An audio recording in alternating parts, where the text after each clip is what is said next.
ఫిబ్రవరి 1వ తారీఖు మన పొంగూరు నారాయణ గారు 6వ డివిజన్లోని ఉద్యోగ సంఘంలోకి వచ్చినప్పుడు ఇక్కడ స్థానిక మహిళని ఆమె యొక్క బాధను వ్యక్తం చేసింది.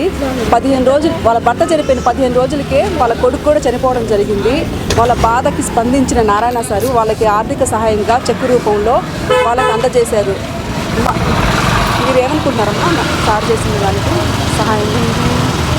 హాజావి ఉద్యోగ సంఘం అది 6వ వార్డు.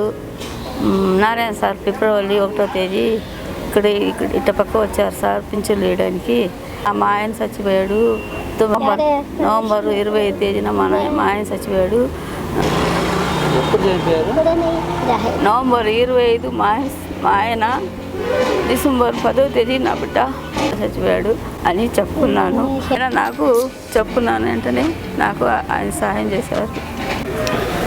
నా పెన్షన్ కార్యక్రమం ఫిబ్రవరి 1 రోజున జరుగుతున్న సమయంలో ఈమె ఆమె బాధను చెప్పుకోవడం జరిగింది.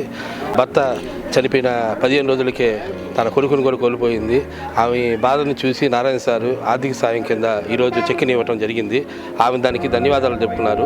కానీ నారాయణ సారు ఒకరికే వీలుగా కాదు, ఇక్కడ సమస్యలు చాలా ఉన్న సమస్యలు నోట్ చేసుకోన్నారు. ఆ సమస్యలు కూడా మళ్ళీ పరిష్కరిస్తాను అని చెప్పని త్వరగా ఫస్ట్ ఈ సమస్యలు వేస్తున్నారు. నారాయణ సారు కింద నుంచి వచ్చిన వ్యక్తి కనుక కింద ఉన్న బడుగు బలహీన వర్గాలకు కానీ వాళ్ళకి సాయం చేసే దాంట్లో ముందడుగుగా ఉంటాడు.